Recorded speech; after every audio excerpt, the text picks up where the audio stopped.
All right, so for today's video, we're going to be taking a look at the Knipex 02, 06, 180 combination pliers. Now, the ones you see featured here have the chrome plating finish on them, and they also do feature the VDE or the 1000-volt rated handles. So to start the video, we're going to take a look at the handles like we normally do when we take a look at pliers. So if you're unfamiliar with the VDE pliers that Knipex has to offer, they typically offer them with two different styles of handles. The ones you see here are with the yellow and the red handles on them. And they also do offer them with a very thick dip, just red handle. But not all the pliers that they offer with the yellow and red handles, they offer with the dip grip. But this is the version that I have. So here is the model number here on the side of the plier, and I believe that the 180 is going to stand for the length of the pliers, and I believe the 180 is just it's either about 7 inches in length or it's about 7 1/4 in length. Now you also have the thickness of wire that they can cut, so this can cut up to 0.2 millimeter piano wire. Then coming down to here, you have all your safety specs and certifications to prove that these will withstand up to 1,000 volts. I believe Knipex does test their tools up to 10,000 volts, but they are certified for 1,000 volts. And then you also do have the year that the tool was produced. So these were produced in 2024. And that's just generally something you see on pretty much all of the insulated tools that are produced. You kind of get that year marker so you can see how old the tool is, and if the insulation, if you want to trust the insulation, especially if it's like a super old insulated tool, and you're still using it. The insulation might not be as great as the newer tool. And then like most Knipex pliers, they are made in Germany, so you're going to see that here on the handle as well. And then you're also going to see it on the inside of the handle over here, and then some more standards and certifications that the tool went through. And then you also have a little safety warning here. Or actually, no, you don't have a safety warning there like you do on most of their pliers. Normally, they have the always turn the power off is one of them, and then there's like normally like another one that is there. Wear eye protection, I believe, is the other one. But this one, you just kind of have Knipex, and I'm assuming that's some sort of address for them, and both handles are going to be the same.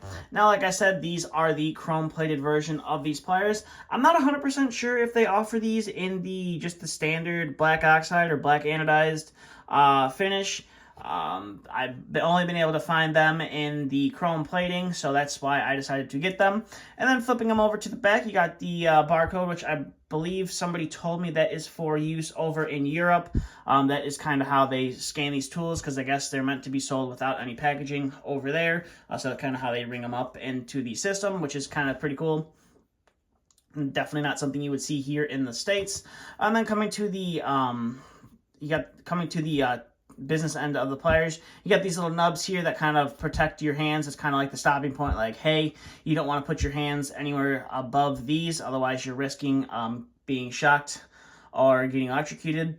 So that's one thing about their insulated pliers from Knipex that I really do like, is these nubs on here.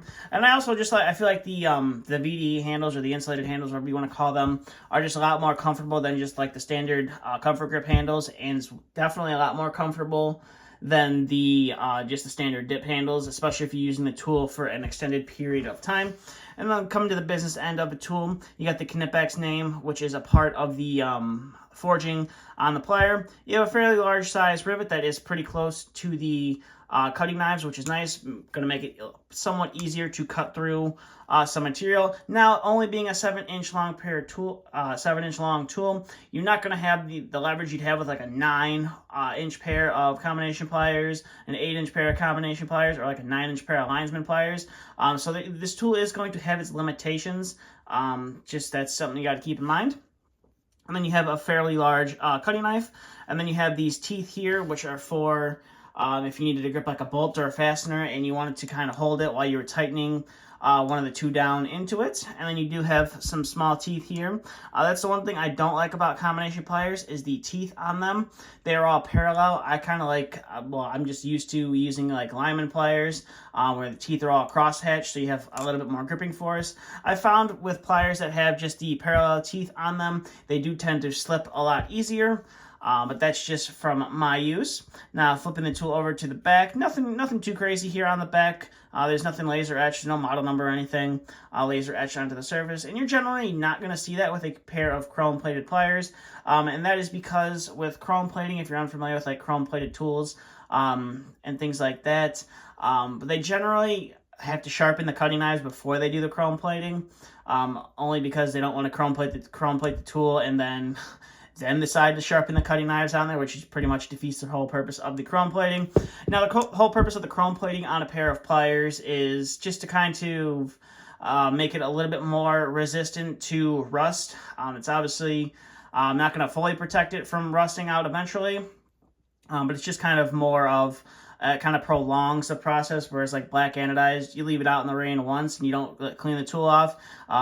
Pretty much the next time you go to use that tool, it's going to have some surface rust on there. So that's kind of the whole point of like the chrome plating. It will protect the surface a little bit better, pretty much is what I'm trying to say. So we'll go ahead and zoom out here. Now, like I said, you got these teeth here in the center, which is for holding bolts. If you needed to tighten or loosen, and you didn't have like a socket, or you only had one socket, and you needed to hold one or the other, you could do so with these. Now, I believe this is a 5/8 size bolt, so that's kind of like, I would say, like the max you maybe want to do with this small pair of pliers.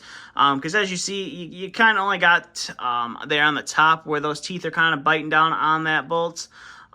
Or you can move it, and you get kind of one, maybe two bite down points there on the bolts. So I probably, if you were using these, wouldn't go any larger than a 5/8 bolt. That's just what I would recommend. I'm not sure what that equivalents to in millimeters. Sorry for you European guys. But that's what I would say is like the max for the SAE. Now, these are relatively loose out of the packaging. I didn't really have to do anything to them, just oiled them up. Just kind of took off like the oil that came with them and cleaned them up with some oil. They were fairly loose out of the packaging. Didn't really have to do any work to them, which is always a plus. And they do feel comfortable in my hands.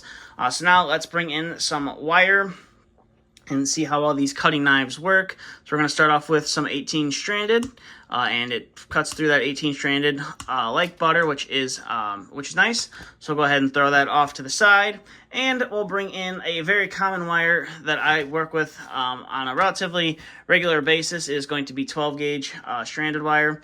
Run into this stuff quite frequently. So we're going to go ahead and chop away at that wire, and you chops that wire like it's nothing. And we're going to go ahead and see if I can't strip this. And I indeed am able to strip the wire without an issue. I know some people have said in the past, oop, I kind of messed that one up.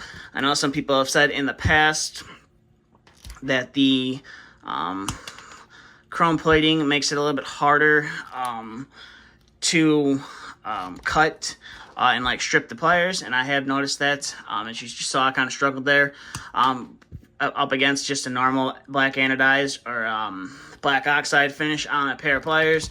It makes it a little bit trickier to strip wire and things of that nature, but the tool definitely is able to perform. So that was cutting and stripping some 12 gauge stranded wire. So overall, these are definitely a nice pair of combination pliers from Knipex. I'm a pretty big fan of Knipex. I do have Knipex in my install bag, and then I have some Kleins in my service bag. So I bounce back and forth between the two brands. But these are definitely another nice addition to the Knipex lineup. And of course, me being me, I had to get them to try and further my insulated plier collection from Knipex. I think I'm only down to maybe less than 10 of the insulated pliers left to still track down and buy. So this one is another one off the list. So with that being said, that's all I have for this video. So if you want to find out some more information about these pliers, there will be a link down in the description. Take you right on over to the Knipex website, and you can learn some more about these pliers. And then if you're interested in purchasing these pliers for yourself, there will also be some links down in the description for some of the online retailers that are going to have these in stock, and you can go ahead and order them and have them shipped directly to your house. But with that being said, that's all I have for this video, and thanks for watching.